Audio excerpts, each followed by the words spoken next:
Well, hello. I'm talking with Brandy Gillmore today, and I am so excited to talk with Brandy because she's had her own self-healing journey like I have.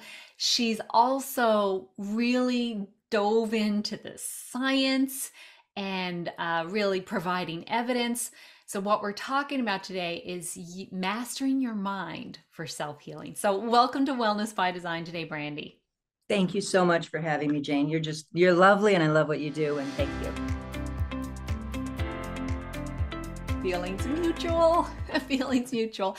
I'm so excited that you're here today because you and I are talking about something like shifting beliefs, right? That it's possible for each of us to initiate self-healing. And so let's hear a little bit, Brandy, about your background and how you got into doing this kind of work. Yeah, I do have to say, this is the last thing I thought I would ever be doing. And it is so incredible what our minds are capable of. And so I used to do network engineering and operations.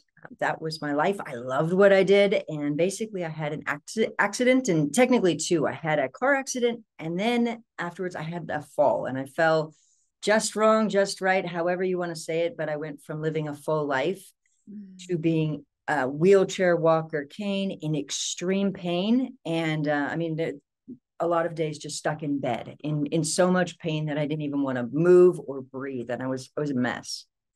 And that was my life. Wow. When did this happen? That was '03. Oh, So goodness.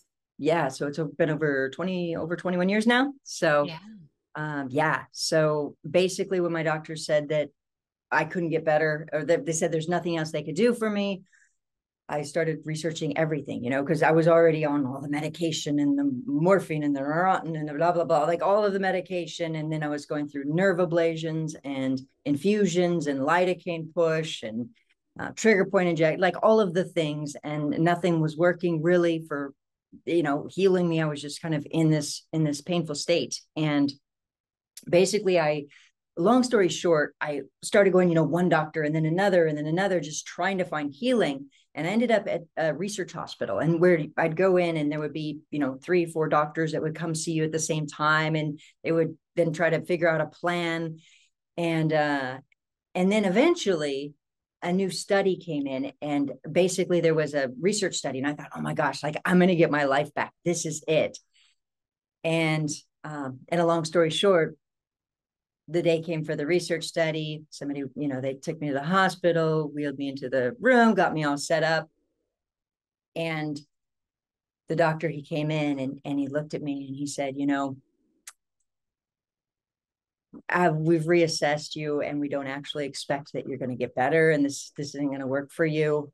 You can't be part of the study. And I literally felt like I swallowed a tennis ball. I was trying to choke back the tears. I was not doing a great job, but I felt devastated. And the next morning, I didn't even want to open my eyes. I was just laying there in bed in extreme pain and just feeling like I cannot live like this anymore. I just don't want to live. And I had this thought or voice that came into my mind that was, just brought me in, that said, well, what about the placebo? And I knew it was a known fact that a certain percentage of people could get better from the fake pill, but it wasn't just the placebo. Because once I saw that, I started researching the mind and all kinds of things, just like all of this research. For example, somebody with multiple personality disorders can have different illness or different pain in different personalities. And I was like, well, It's wait, wild. It's wild. it's wild, right? Different high blood pressure or diabetic levels of blood sugar, or all kinds of things. And so it really made me want to understand, how does the mind work? Because I could see it wasn't just belief. If somebody's multiple personality disorder, it's not like they believe that they're going to have a different illness and a different personality. Plus, I actually tried the whole belief thing for like over a year, well over a year. I was trying to believe, and because I thought that's how the placebo works. So I thought, well, I'm just going to believe I'm already healed. And I was doing the gratitude and the mantras and the affirmations and visualizing and forcing myself to believe that I was already healed, and it wasn't working. And then I came across something called the open label placebo, which is exactly like it sounds. It's open label, both the doctor and the patient both know it's fake, and it still works. Yeah. And it was just this, like, it sent me on this journey saying, okay, everything is pointing at the mind, but how and why? And it changed my entire life, you know? Hmm. Oh, I know. That's also fascinating. And the paths that lead to the power of the mind. I mean, my journey, the same thing. Like it just sounds so parallel. I also had that voice at a moment too, right? That sort of guided me. Um, so the power of the mind. So you learned about the power of the mind. Okay, it's possible. What took you from being like just, you know, positive thinking to actually healing? There was a lot of really important distinctions. Um, One, I tried, once I figured the placebo, and that didn't work. I began meditating for years, and binaural beats, and all of these things, and theta state and delta state, and hypnosis and all this stuff. And it wasn't working either. I mean, sure, I could get my pain down at times, but it didn't go away. And I had this moment where a friend of mine, her aunt was about to die from lung cancer. And she called me up and she asked me if I wanted to say goodbye. And I said, yes, of course. So she came and picked me up and she took me over to her house. And as I was saying goodbye, it hit me, she had been in hospice for several months and in and out of consciousness. And as I looked at her, I thought, gosh, this is probably what I look every day, because I had been spending so much time meditating and trying to maintain this deep state of relaxation so my body would just heal. And I thought, well, if this is so healing, why isn't she healing? Why aren't other people who are in a coma or in this state healing? And so what really did it is I said, okay, I need to make a radical shift in my emotions. So that was one thing. I was like, okay, none of this, I'm done with this. Okay, I'm just going to relax all day. And I was like, okay, I have to create a radical shift in my mindset. That was one thing. Another breakthrough was this, is that I said, okay, I have to understand how this works so I can just get it. Because I had been trying for like 6 years and it wasn't working. And I was like, I have to figure this out. So we just started simplifying everything. And I said, okay, how can I see that the mind affects the body? Okay, emotions. Somebody's embarrassed, their face turns red. Panic attack, racing heart, shortness of breath. And my first thought was, of course, well, I need a lot more than emotions to heal me. But then I started looking at extreme emotions, such as things like broken heart syndrome, where somebody can Mm-hmm. die of a broken heart, or scared to death, where somebody can just be scared and they can just, be so scared their heart stops. And from that, I started to see, okay, well, I can see our emotions can be very impactful. The key was that I also started to look at it and say, well, wait a second. I can look at this objectively and see that there are people who are extremely stressed, people who have PTSD who are not sick, and others who have seemingly less stress who are sick. How does that work? And what I began to put together was that it took a combination of emotions, and the combination Mm-hmm. was really key.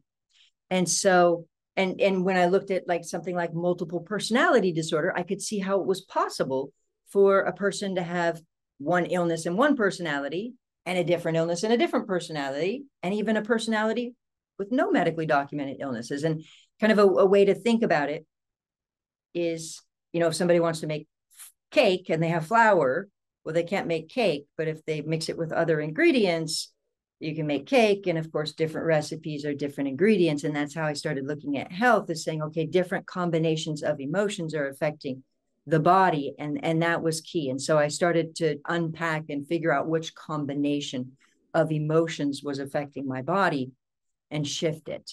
And while that may seem simple, if we look at also research, I mean, there was research recently released from Harvard that shows that suggests that even like autoimmune conditions, for example, are caused by stress. And so there's so much Mm-hmm. research, and it's basically going, okay, well, we've known that stress affects the body. How do we undo this?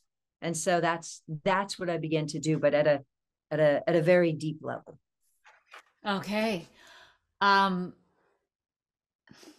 it's interesting because when someone's had an injury, like an accident, like you said, and I don't know what your injuries were, but presumably, were you told that this injury can't be fixed, like physically, there's a reason, or was it, we can't see physically why you have still have pain? Like, was it? I had spinal end plate fractures and nerve lesions, and also CRPS, complex regional pain syndrome. Yeah. So also my body, like my nervous system, was overreacting, and if you even just touched my skin, it would just burn, or Oh sharp. my. It was so painful. So So you were told that they can't do anything there for was you. yeah, that there was nothing they Yeah. could do. And then I had other things set in over time, like low bone density and reduced bone density, all of that type of stuff as well. So yeah. Eh, That's so powerful, right? Those things that we're told, you mentioned the placebo effect, but also the nocebo effect, right? Is that, we hear those things and like, okay, I guess that's true and there's nothing I can do about it. There's something in you though that made you keep going and keep going and keep going. So in the end, obviously you're not in a wheelchair now, and you're hopefully not in pain now. Oh no, I haven't been in pain. I haven't taken a single aspirin since 2009, 2010. Right. Okay, so Yeah. you made these did you start doing like experiments on yourself? Like, okay, I see this combination of emotions. And then how did you work on those? There were a few things. So I was still trying to figure out. So there was different breakthroughs along the way that I think that, how did I work on them? I was figuring them out. I am a horrible example because trial and error. So I could tell you a million things that I did wrong, and hey, I did some things right. So what I would say is, a lot of times the key. So one key is this. One key is creating a really strong emotional shift and amplifying it. And this is the reason. Is there something that I call emotion controlled consciousness or emotion controlled perception? And what that is our emotions control our perception, especially our strong emotions, even when we don't realize it. And a simple way to think about this is, if somebody's really, really, really in love, what do they see in a person? They see all. All the good things. Exactly. All of the good things. And if somebody's really, really upset or pissed off or arguing with the person and frustrated or resentful, they see all the negative things. And it's not like somebody says, well, brain only see good or brain only see negative. And what happens is, what I begin to realize is, just at a deeper level, even fear or all of these different emotions are controlling our perception, and we don't even realize it. And so even as I started to shift my perception, I thought, life, I didn't even realize that I had so much fear in me because I just thought this is how life looks. But then when I changed my emotions at a deeper level and rewired my subconscious mind, it was like a picture that I didn't know was gray suddenly turned bright. Like, I, instead of seeing fearful stuff, I saw more love and happiness and joy. So I would say that is one key. That's huge. Another key, yeah, it's huge because it's really one thing that is key. And by the way, so basically when I got better, I thought, nobody's going to even believe this is possible. This seems impossible to do. And so I started even showing it under medical equipment. And that's part of even what I'll have people do, is create a really strong shift in emotions. And actually I can share a slide under medical equipment Oh, if that's let's do good. it. Let's do it. I'd love to So see it. so basically when I started helping people, I thought, I want to show people how incredible our minds really are. And I had the idea to use thermography, so medical thermal imaging. And an easy way to describe medical thermal imaging a simple way to think about medical thermal imaging is to think about heat that comes from pain or illness. And a simple way is, if you think about a sprained ankle or you think about somebody having an infection, what happens is there's heat generating from it. And so that's what medical thermography does, is it looks at the heat that is coming from pain. And so as we can see on this slide right here, and if you're just listening on audio, basically on this, there's an image of a woman with neck pain. And over her neck and her back, the area is all red on the medical thermal imaging. And what I did is, as it was all red and she had level 5.5 of pain, I showed her how to use her mind. And in real time, you could see the scan turn from red to green as her pain went away. And she did that with her mind. I just showed her how to do it. And so That's pretty astounding.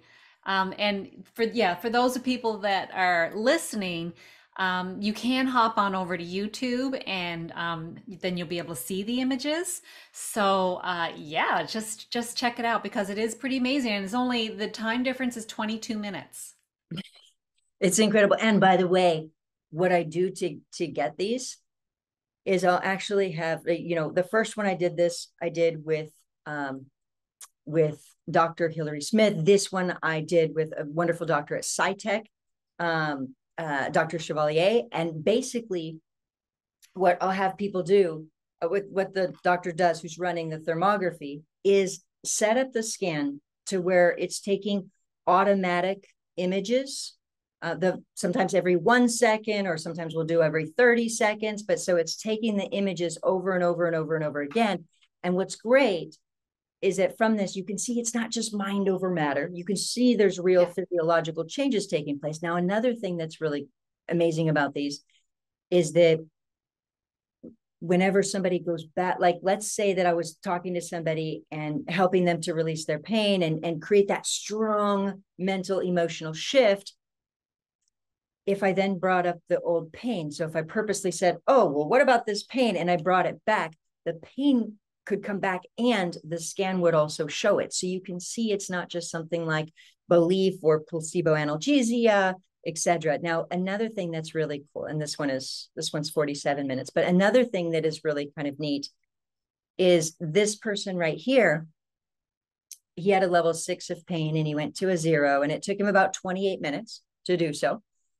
And what's really great about this is, after he finished, he said, well, I'm kind of shocked that this worked. I'm surprised that this worked. He said he just came back from a 10-day meditation retreat and also a positive empowerment seminar. And so point being is that I want to emphasize, I make this look really easy. So there's a skill to it. There's specifics to it. And so if somebody comes back from a 10-day meditation retreat and prior to that went to a positive motivational seminar and they still have pain, you can see it's not just let's think positive. There's specific things to do with the mind. So just I want to emphasize that. Another thing that I want to emphasize is that even when I take people and I show them how to do this, I always tell people, you must reinforce it. Just like if you think about the example of multiple personality disorder, if somebody goes back into the negative mindset, the pain can come back. But if they stay in the new one, in the new mindset, it stays gone. And so I've had plenty of people who I've worked with, and even under video, where I've got a video of a woman I worked with this in the same way 8 years ago, and her neck pain never came back. And it's great. And I have plenty of people like that. And I also have some people who will get rid of the pain, and then maybe they get triggered by their husband or wife or kids or whomever, because they still have, they have to really resolve the emotions at a deeper level, because maybe they have some layers. And so Yeah. just in emphasizing, it does take genuine change. Yeah, we can't sort of, okay, this magic little experiment and then go back to who we were before, which is the person that created the pain, right? Or the person with the emotions, or yeah, the emotions, I guess, that and mindset that created that situation, the health. Exactly. So it does take a genuine change. I always want to emphasize to people, I Mm. make it look really easy. Now, Brandy, a lot of people, I mean, I've come from after my engineering, I did a functional medicine, health coach training, a lot about nutrition in there. Like how big a role does nutrition and lifestyle play? Or like, is that kind of secondary to the mindset?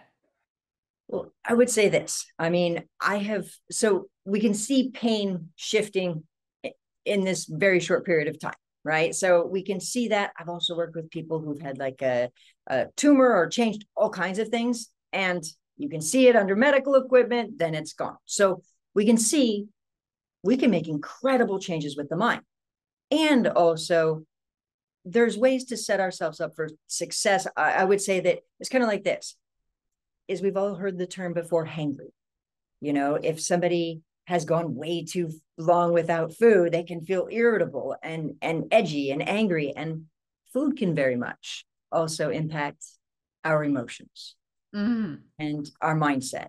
And so I would say that there are many ways that food can play a role definitely in healthy eating. And of course, the more that we eat healthy is going to be great for our body, and um, so I would say, I would say ultimately the mind has the biggest power, Yeah. is what I would say. I would say that my grandfather did not eat very healthy at all, and he outlived my grandmother, who was very stressed all the time. And so another thing is if we look at Harvard, uh, Laura Kubzansky at Harvard released, I believe it was a 20-year study on emotional vitality. So feeling positive, feeling optimistic. And over this 20-year study, her results showed that like feeling emotional vitality could reduce coronary heart disease by around 50%. Hmm. It's huge when you stop and think about coronary heart disease being heart disease just being a leading cause of death. And so um, it's profound. Yeah. Yeah. I think I've come to the same conclusion as you that food and lifestyle, they certainly play a role, but nothing compared to our thoughts and our emotions, and that's so key and core to who we are and how we our perception of life, as you said, the perceptions are so important, and then the impact on our healing as well. And so, Exactly. But I would also say, so I do eat a healthy diet. yeah. And I would say this, I would say that another way that our food can impact us is, let's say that we're regularly eating a lot of fast food or unhealthy foods, we can feel more sluggish. And then if we feel more sluggish, then we're not showing up to relationships the same way. So if we're not showing up in a relationship, then maybe we feel less loved or it's not working out. So I would say that there's a greater impact that all of that can have. I mean, there's a ripple effect on all of it. So if you ask me, would it be good to eat a healthy diet? I would say absolutely. I recommend it to everybody. And I would also say that, for example, I've worked with people who were bedridden, allergies to like everything but 8 foods, and mast cell, like all of these things, who couldn't necessarily eat a healthy diet, or people who had restricted water amounts and intakes because of kidney issues or whatnot, that had to work with the mind first, and then yeah. So I would recommend it, but yeah, I would definitely say the mind is more powerful. I'm with you on that for Hmm. sure. Hmm. Now, your book is called, it's just come out, right? Just released. It's called Master Your Mind and Energy to Heal Your Body. You can be your own cure. So you said mind and energy. So let's talk about energy a little bit. I'd love to hear your thoughts on energy. Absolutely. A lot of people, there's a few things. Okay, so a lot of people think that energy is just kind of a spiritual or woo notion, if you will. And the man who discovered the energy of the body, if you will, was a medical scientist back in 1923. And once he discovered it, he was nominated for the Nobel Prize 11 times, and also was given a similar prize in Russia. So what's amazing, similar to the Nobel Prize. So what's amazing is it does exist. And further, there's even ongoing research on the energy of the body. There's basically a database under the NASA agreement that is maintained by Harvard and the Smithsonian. And it's got information as far as the energy of the body in it, even new studies as of a couple of weeks ago, last month, and so, but a lot of people just don't realize that we actually do emit a type of light energy. And to describe this even more, a simple way to think about it is like this: is a light bulb. We know a light bulb emits particles of light, or the sun emits particles of light. They're called photons. Now, the body emits biophotons, so little particles of light that are invisible. Now, what's really cool about these is that research has shown that different illnesses emit different frequencies, different biophoton emissions. So cancerous cells emit different biophoton emissions than non-cancerous, or people with type 2 diabetes have different patterns of biophoton emissions than people without. Further, there's other research that shows that our minds can actually influence this light energy. And a couple ways that we can look at it, there's a study on participants feeling anger. And as they did, biophoton emissions increased. Or another study where participants were visualizing white light, and biophoton emissions increased out of the right side of their head, but not the left. And so there's all of these different studies that show that our own minds influence this light energy. That's really cool. Isn't it? Yeah, yeah. Mm-hmm. And I think I feel like people are understanding it more, but sometimes, when you're living in this circle and speaking it all the time, you think, oh, everyone's thinking this, but there's still a lot of people who are still very much like in a material paradigm, and so have trouble with this idea that we're, that we're emitting energy, or even, go a little bit further, we are energy, right? Again, Nobel Prize winners have proven that the atom is ultimately Yes. Yeah. energy, right? Absolutely. And so there's different types of energy, and we have adenosine triphosphate. There's so ATP, and carbs create energy. So there's so many different types of energy of the body. And that's amazing. Absolutely. Mm-hmm. And I think that a lot of people are new to this. I was actually talking to a medical scientist a few weeks ago who had read my book, and he had been a medical scientist for many years. And he said to me, he goes, Brandy, I didn't even know that these biophotons existed. And he's like, he goes, gosh, this is big, and that's exactly what he was saying. Is he's just like, this is amazing to put all of this together, because we can see it, because there are so many different types of energy. I mean, we have electrical energy, or electrolytes in the body. We know we have electricity from the heart. So there's different types of energy. And what's amazing about biophotons is even research on has shown that it can affect cellular proliferation. And not only that, but research also shows, it has shown basically that, how do I put it in a simple, basically, let me describe cellular proliferation real quick to make it simple. And Okay. the way to think about cellular proliferation is to think about cells growing and dividing. And if you picture dish soap, so if you picture somebody pouring water on dish soap, the bubbles grow and divide.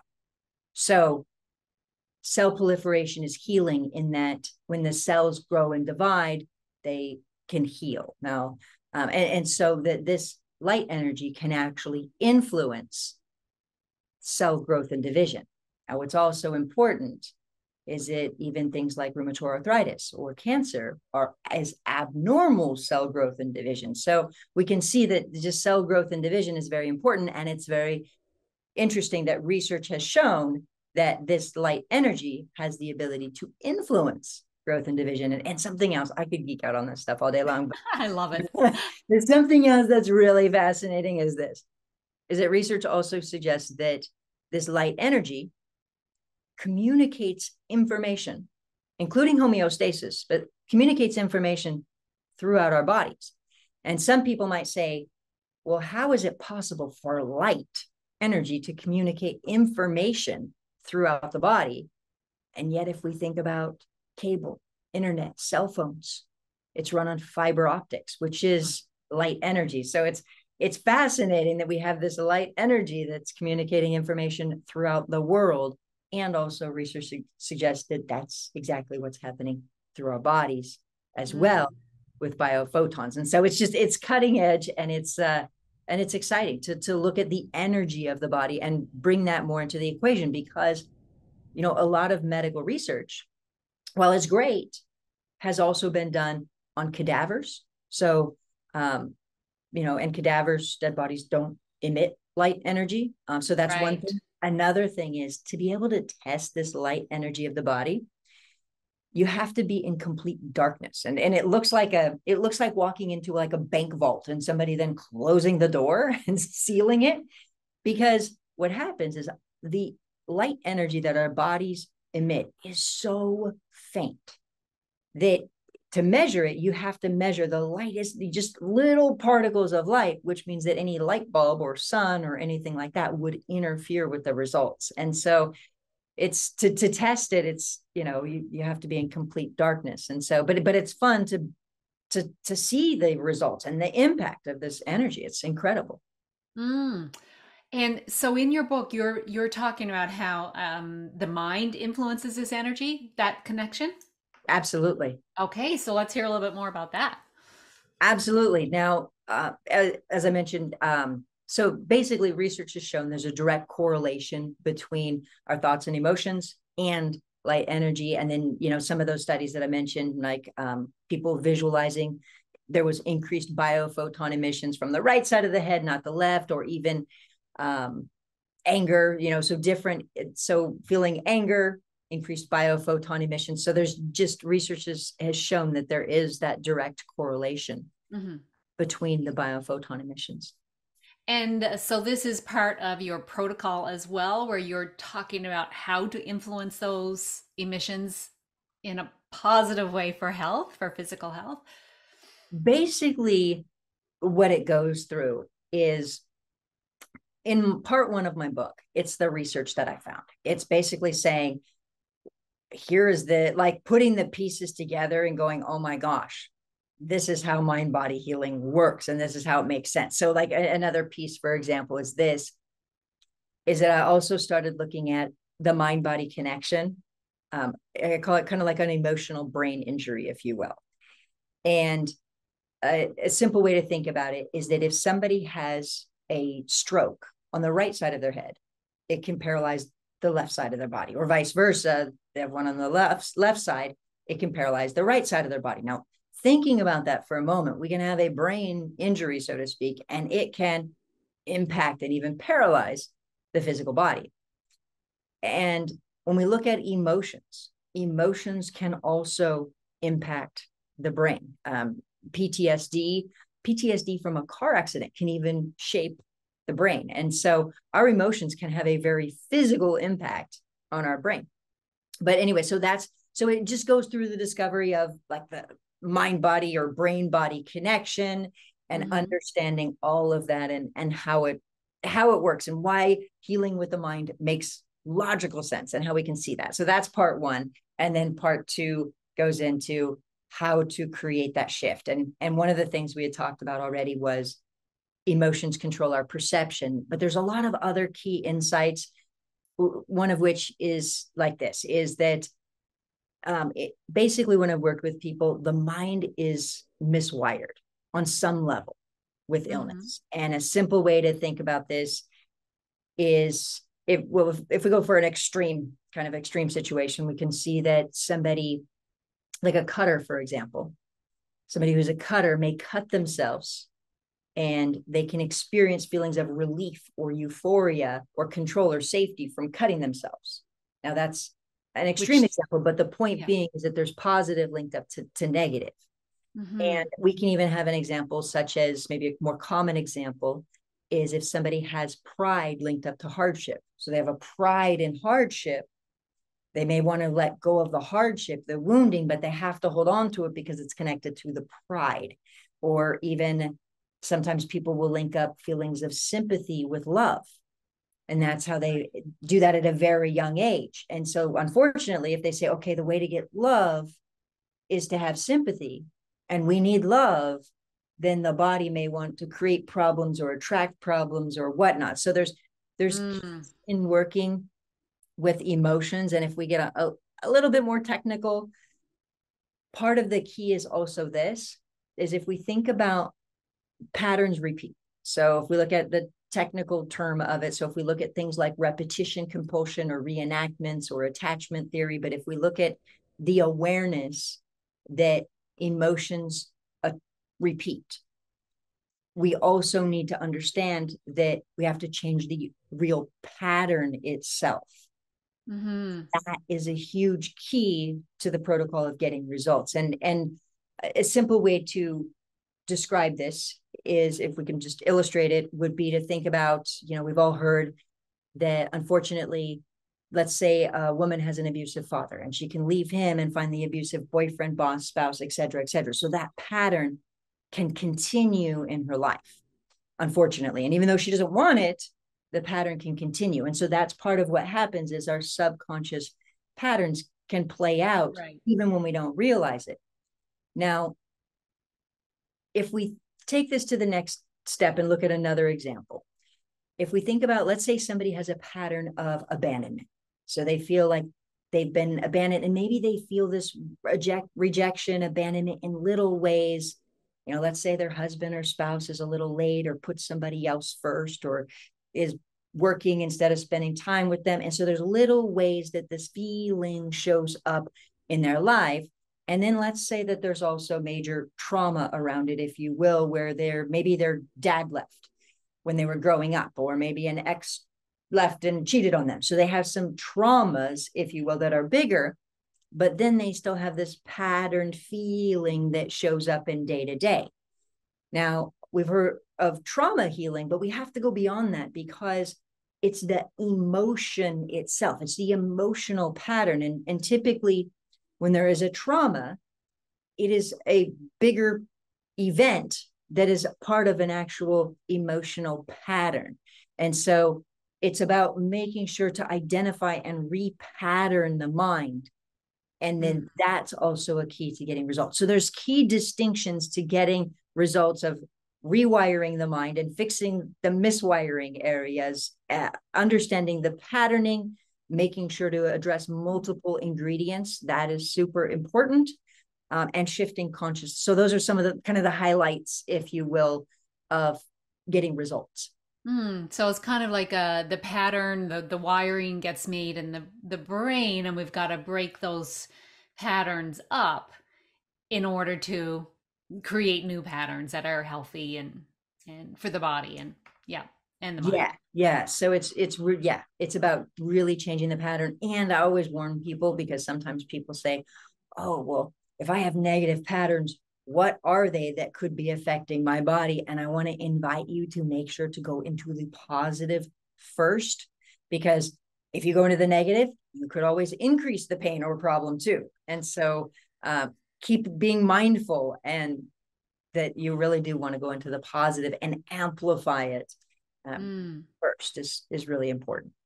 Well, okay, so your book is sounds like it's really going to help people understand how well, it's going to empower people, right? Which is what this show is all about. So, where is your book available, Brandy?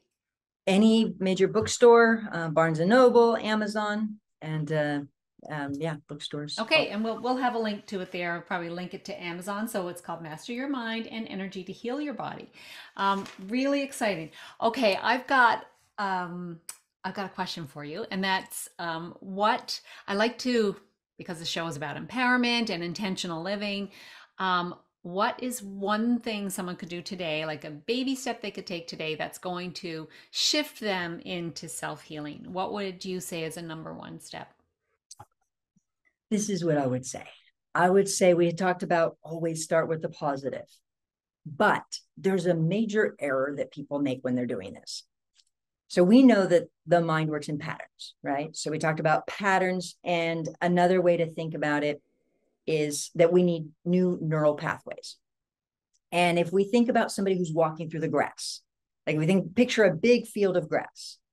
And if somebody walks a different way through the grass every day, they don't make a path. But if somebody takes the same way through the grass every day, every day, every day, they make a path. And what happens with people a lot of times with positive thinking, they say, well, I just want to take positive anyway through the grass is fine. But our brains work in patterns and neural pathways. So they never establish a positive habit for the mind for positive, what I call positive emotional patterning. And so positive emotional patterning is a key to creating the change. And so what I ask people to do is just pick one or two emotions and focus on those to ingrain them.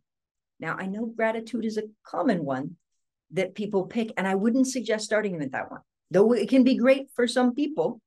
A lot of times people also may feel a sense of, maybe they have underlying feelings of guilt or feeling undeserving. And so if they feel guilt or undeserving and you bring in gratitude, it's not going to be the optimal one that'll carry you the furthest. It'll be maybe harder to bring in than some others. And then people will feel guilty for not feeling grateful. They're like, well, shouldn't I feel grateful for this? And so it becomes a thing. So I wouldn't necessarily start with, in some cases, I would say, let's say somebody brings in confidence at the same time, then they could, and so there's again, it goes back to combinations. But for simplicity, let's say creating a new positive emotion. Now, what can you do to create this? Now, to create a new neural pathway, we have to do something with repetition. And an easy way to think about that is like the alphabet. Is to remember the alphabet, we have to bring in the alphabet every day. We memorize the alphabet. For me, during my injury, for me to somehow suddenly bring in positive happiness and really strong feelings would have been impossible for me to access multiple times a day, over and over and over, to then reprogram my nervous system. It would have been impossible. So what I did is hack the process. And I picked 2 songs, and I started just using 2 songs to then create a feeling really, really strong. Now, some people, as soon as I say this, will say, oh, a happy playlist. That's what I want to do. And no, remember, we want a path. And so basically what I did is I used one song that I used was Beautiful Day by U2. Another song I used was Walking on Sunshine and It's Gonna Feel Good by Katrina and the Waves. Yeah. I would listen to these songs and I would literally just amplify the feeling as much as I could. I just would focus on just that, to not only help by getting it in over and over and over, that feeling, but to also help to create a biochemical response. And so as I just amplified it at first, I was not good at it. I could access the feeling a little bit, and then a little bit more, and then a little bit more. And I got good at bringing it in, so where then it started programming in positive. And as silly or as simple as it may seem, that gets into your subconscious mind and it starts to create a nice radical shift. Makes sense. That makes total sense to me, actually. And also, to like, if you're using that analogy of the field with tall grass, like, when you're first going through it, you're going to have to, like, pick your way through it. And then the next time around, oh, I think I went this way. It's going to be a little bit easier, right? So just keep repeating it. Oh, what a great tidbit. Thank you so much, Brandy. Is there anything we haven't covered, like a message that you really want to make sure the audience hears that we didn't talk about yet? Just this, I personally would have thought that it was impossible to heal and with the mind. And if somebody told me to heal myself with my mind, to be honest, I probably would have been offended. I would have been like, you not understand, I have a physical injury with physical issues and a lot of pain. And yet it's incredible what our minds are capable of. And I think 2 things are really important to keep in mind. First and foremost, one is that the body's constantly repairing and replacing cells. Research has even shown that our bodies have about a whole new skeleton about every 10 years. And so that made me think, well, how is it possible for somebody to have that old football injury from high school from 40 Yeah. years ago? And so realizing our minds really are incredible. So I'd say that is one thing. And the last thing is just, when we start to think about, if you've ever heard of the 4 minute mile, it used to be thought that it was impossible for a human being to run a mile in under 4 minutes. And then in the 1950s, I believe it was Roger Bannister did that. And after that, a lot of people realized, hey, we can do this. And other people started doing that as well. And I see that same thing. People learning, oh, hey, we can do this, and getting results. Hey, I just healed my back pain, my neck pain, my, autoimmune condition, all of these things. Mm-hmm. And then their blood work normalizes. Now, something to note from this is that if you ask me, could I go run right now a mile in 4 minutes or under 4 minutes? The answer is no. I mean, I can run. I'm healthy 100%, but I would need to train for that. There's a skill. So it's not just, oh, I believe I can, I'm going to go do it. I believe is great.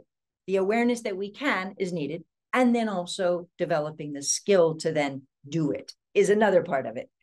But my point is once we realized we could do that, it was incredible. And so similarly here, I guess we could call, like, instead of the 4 minute mile, more like the 4 minute mind, where, it's not about healing necessarily in 4 minutes, but realizing that we can get incredible results. And yes, the awareness of it is key. And then developing the skill to do it and to tap into the power and potential of the human mind is incredible. And so that is my hope for everybody, is that everybody wakes up to realize we don't have to have more and more illness and sickness. I mean, there's 1.5 billion people living in pain, and we need to wake up and realize, that we're incredible. We're all, not just me, we all, and not just me and Jane, like, we all have incredible ability to heal ourselves. And it's truly incredible once we tap into that. So. Love that, Brandy. Where can people find you in the big World Wide Web and social media? My website, brandygillmore.com. And Gilmore has 2 L's. And one of the things that's cool also on my website is there is a link to See Live Healing. And under that, you can actually see me working with somebody under thermography. So the medical thermal imaging that we had talked about earlier. So there's a link there. You can see that, because, the more we see it, the more we're aware of what we can do and what our minds are, what's possible. It's incredible. So. Mm-hmm. And are you on social media as well? I'm on all of the things.